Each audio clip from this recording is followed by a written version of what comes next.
So it's now my pleasure to introduce Victoria Police's Chief Commissioner, Simon Overland. Now, Simon's got an extensive bio which is reproduced in the program, but in essence, he's the 20th Chief Commissioner of Victoria Police.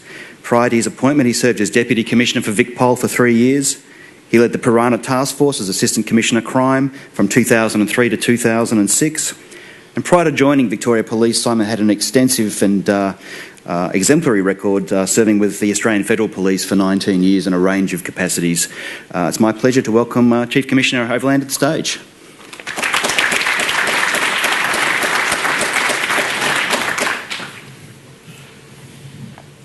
Well, thank you very much, Adam, for that introduction, and it's great to be here with you this morning, and welcome to Melbourne for this International Serious and Organised Crime Conference.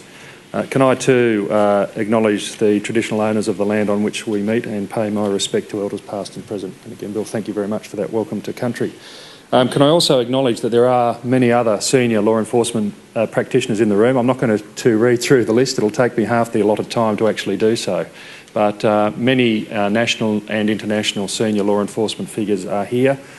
You're very welcome. It's great to see the level of interest and the attendance at, I think, what is a really important conference for us. Because organised crime is a challenge for us all, both here in Australia, and I know we're going to hear throughout the course of the next 2 days about some of the issues that are being faced overseas as well in trying to deal with this important issue. Can I also thank the partner agencies, the Institute of Criminology, the AFP, the Australian Crime Commission and CrimTrack for co-sponsoring along with Victoria Police this important conference here today. I guess in the allotted time to talk about organised crime and organised crime risks, I mean, we're taking 2 days to talk about it, and I've got 20 minutes to sort of, I guess, provide some sort of high-level sketch about organised crime and some of the risks. So necessarily, I'm not going to even pretend that I will come close to covering all of the issues and the complexity that's implicit in a subject such as this. But I do want to spend a little bit of time really starting with basics and talk a little bit about, well, what is organised crime? Because often we proceed to discuss it, and it's like many terms that are used now in the English language. Organised crime can have many, many, many meanings. And sometimes discussions don't proceed so well because we don't actually take the time to work out, well, exactly what is it that we're talking about. So I want to spend a little bit of time talking about what is it, and then I want to spend a little bit of time talking about, so what are we doing about it?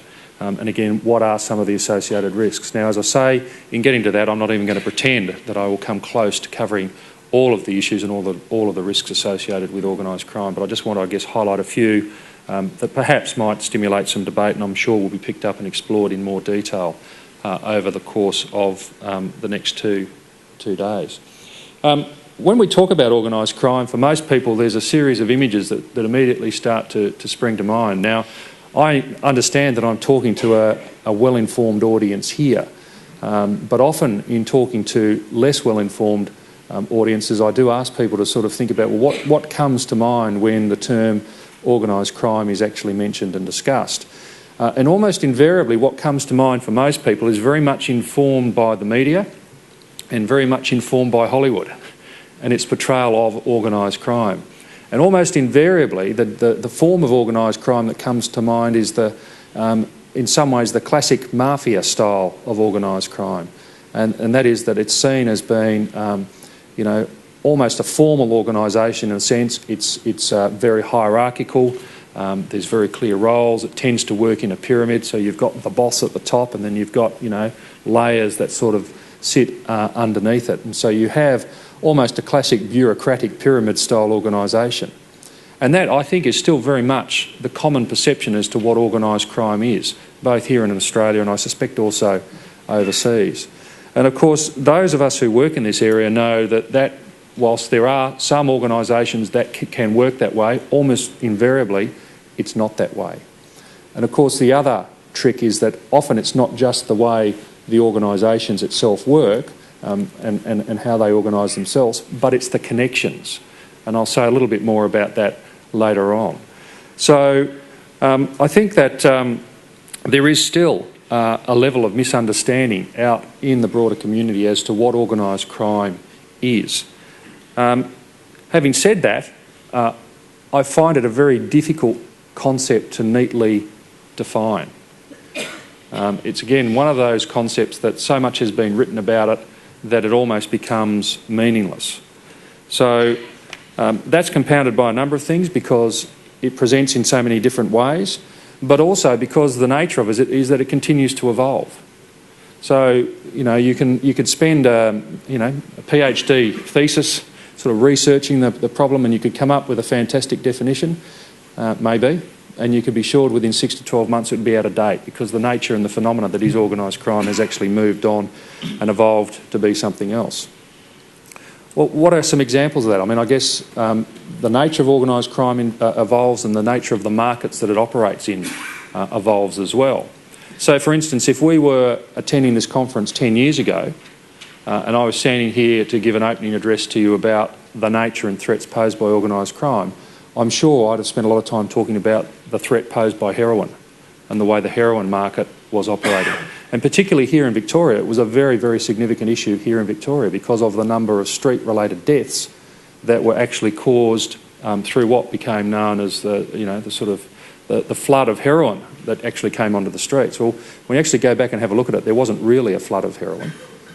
In some ways, the market really didn't change all that much. And in fact, today, the heroin market here in Victoria is not all that different from what it was 10 years ago in terms of the amount of heroin that we think is actually hitting the streets here in Melbourne. But there's been enormous change in the drug markets overall. So whilst heroin has remained reasonably constant, there's been an explosion in other areas. So for instance, the synthetic drugs, the amphetamine type substances, ecstasies, things like that, there's been this enormous explosion in that particular marketplace. And that then begs some really interesting questions as to why is that? How did that market actually come about? Was that market always there, or was it in fact in some ways created by some pretty clever marketing people within organised crime? So again, there's no sort of necessarily precise answers to this, but it does raise a series, I think, of very, very interesting questions as to the way organised crime itself works, but also the sorts of marketplaces that it works within operate. The other point I want to make, another point I want to make in terms of introducing this, the notion of organised crime is, and again a misconception is that, again when people think about organised crime, they think about the visible manifestations of organised crime. Now, of course, that's been a very significant issue for us here in Victoria over the last little while, where we have had a very violent example of organised crime playing out on our streets over the last 7 or 8 years. I mean, now, thank goodness, we're on top of the worst of it, although interestingly we have another interesting war brewing in the western suburbs that's been going on for some time, with 2 crime families choosing to literally settle their dispute at 30 paces with semi-automatic weapons. Not quite drawn the attention that came with what became known as the Gangland Wars and that the Piranha Task Force was set up to investigate. But we had a series of incredibly violent murders actually happening on our streets here in Victoria. And when you trace that back, there'd actually been violence brewing over really about a 10-year period and finally exploded in around 2003, 2004 and became very, very much in the public consciousness, became very obvious and became a real challenge for us in terms of how we actually needed to deal with that. But of course, we all know that sophisticated high-end organised crime is almost invisible. The public doesn't see it. The politicians don't see it. Often we don't see it. And therein lies a real challenge from a point of view of law enforcement, because how do you deal with what you don't know? And more importantly, when you've got all these other pressures on you, so when you've got bodies piling up in the street, of course you have to have a response to that, and of course you have to deal with that. But what aren't you seeing? If you're diverting your resources into dealing with that, what are you missing?